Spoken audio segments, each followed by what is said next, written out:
ভাপা ইলিশ একটি ঐতিহ্যবাহী বাঙালি রেসিপি।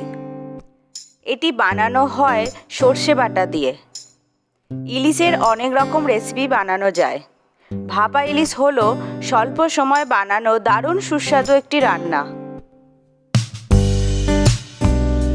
নমস্কার বন্ধুরা, আমি প্রীতি আর আপনারা দেখছেন আমার চ্যানেল প্রীতির রান্নাঘর। ভাপা ইলিশের জন্য আমি 5 পিস ইলিশ নিয়েছি এবং তাতে নুন হলুদ মাখিয়ে নিচ্ছি।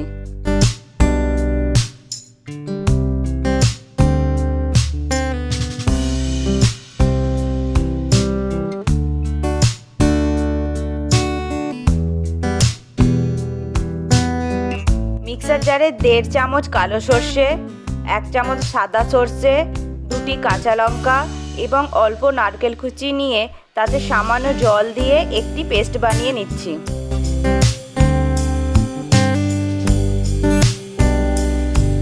ওই পেস্টটি একটি টিফিন বক্সে একটু জল মিশিয়ে ঢেলে নিলাম।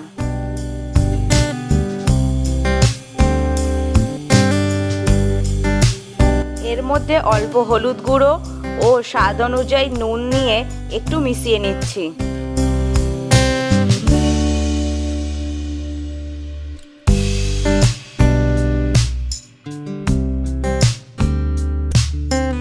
এতে মাছের পিসগুলি দিয়ে দিলাম।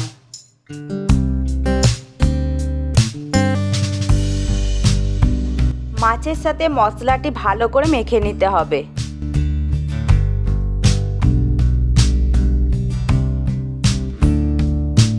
এবার এতে 3 চামচ সরষের তেল দিয়ে দিলাম।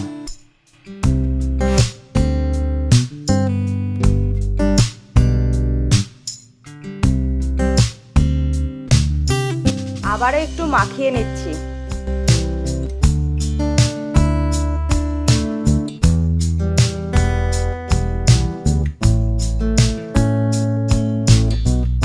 এর মধ্যে ফ্লেভারের জন্য 4 থেকে 5টি কাঁচা লঙ্কা দিয়ে বক্সটি ঢাকা দিয়ে 30 মিনিটের জন্য ম্যারিনেট করতে দিলাম।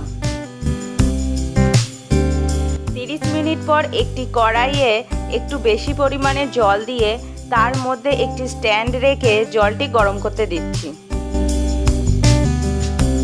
জলটি বেশ ভালো মতো গরম হলে স্ট্যান্ডের ওপর বক্সটি রেখে দিচ্ছি। একটি পাত্র দিয়ে ঢেকে দিলাম। রান্নাটি লো ফ্লেমে করতে হবে। 20 মিনিট পর ঢাকাটি খুলে গ্যাসটি অফ করে দিলাম।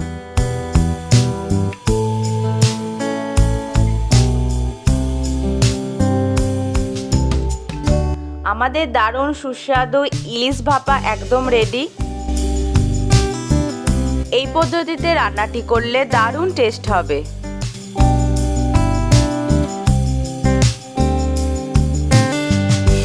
রান্নাটি ভালো লাগলে বন্ধুদের সাথে শেয়ার করুন এবং এরকম আরও রেসিপি পেতে আমার চ্যানেলটি সাবস্ক্রাইব করে নিন।